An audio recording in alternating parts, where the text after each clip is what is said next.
안녕하세요. 반갑습니다. 오늘도 하나님 말씀으로 하루를 시작하는 모닝방에 오신 여러분들 주님의 이름으로 환영하고 축복합니다.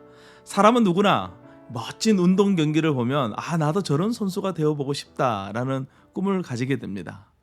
선수가 누리는 그 승리의 기쁨을 나도 누리고 싶은 것이죠. 히브리서 11장에는 믿음의 경주를 멋지게 한 사람들이 나옵니다. 눈에 보이지 않는 믿음이 무엇인지를 보여주는 훌륭한 사람들의 모습을 보면서 우리는 나도 저런 믿음을 가지고 싶다라는 꿈을 꾸게 되는 것이죠. 오늘 우리가 묵상할 하나님의 말씀은 히브리서 11장 23절에서 31절 말씀입니다. 첫 번째 인물은 모세의 부모님입니다. 야곱의 자녀들이 이집트에 내려온 지 400년의 세월이 지났습니다. 처음 내려올 때는 70명밖에 되지 않았지만 이제는 한 나라를 이룰 만큼 많은 숫자가 되었습니다. 하지만 문제는 많은 수로 불어난 이스라엘 사람들에 대해서 이집트 사람들이 위기의식을 느꼈다는 거예요. 그래서 철저히 종의 신분으로 살도록 합니다. 하지만 계속해서 불어나는 이스라엘 사람들을 막을 수 없자 아들이 태어나면 나일강에 던져서 죽이도록 명령합니다. 노예의 신분으로 살아가는 이스라엘 사람들에게는 선택의 여지가 없습니다. 그냥 아이가 태어나면 던져야 되는 것이죠. 그러던 중 이 모세의 부모도 아이를 낳게 됩니다. 그런데 아이가 산의 아이, 남자아이였어요. 나일강에 던져야만 하는 것이죠. 하지만 모세의 부모의 마음속에는 도저히 이 아이를 던질 수가 없었어요. 왜냐하면 이 아이가 너무나도 특별해 보였기 때문입니다. 결국 3개월을 숨겨서 키웠습니다. 성경은 모세의 부모는 왕의 명령을 무서워하지 않았다라고 말씀하고 있어요. 부모가 자식을 사랑하는 이 당연한 것조차도 용납되지 않는 시대 속에서 모세의 부모는 믿음으로 자기 자녀를 사랑했던 것입니다.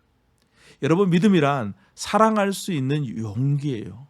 우리는 상황을 탓하면서 사랑하기를 주저할 때가 많이 있지 않습니까? 하지만 하나님은 우리에게 믿음을 주시고 믿음을 가지고 사랑하라라는 용기를 주십니다. 오늘 우리가 사랑해야 함에도 핑계를 대며 피했던 사람이 있다면 용기를 내어서 사랑을 고백해보면 어떨까요?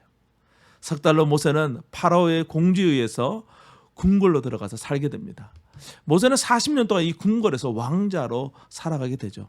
하지만 어느 날 모세의 마음속에 믿음이 작동합니다. 결국 그는 왕궁의 안락한 삶을 버리고 노예로 살아가는 이스라엘 사람들과 같이 고난의 길을 선택합니다.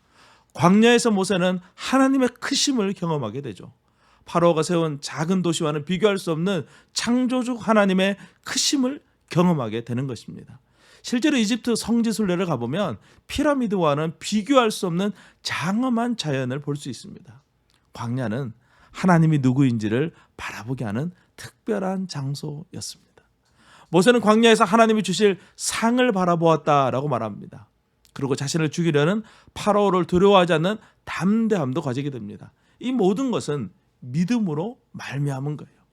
이스라엘 사람들은 모세의 인도를 따라 유월절 날 밤 출애굽을 감행합니다. 그리고 그들은 홍해 앞에 서게 되죠. 하나님은 밤새도록 바람을 통해서 홍해를 가르시면서 하나님이 누구신지를 분명히 보여주셨습니다. 이것은 믿음의 실상, 믿음의 실체를 보여주는 사건이 됩니다. 홍해가 갈라지는 장면, 이스라엘 사람들만 본 것이 아닙니다. 이집트 사람들도 똑같이 보았습니다. 하지만 홍해를 통과하기 위해서는 믿음이 필요했어요.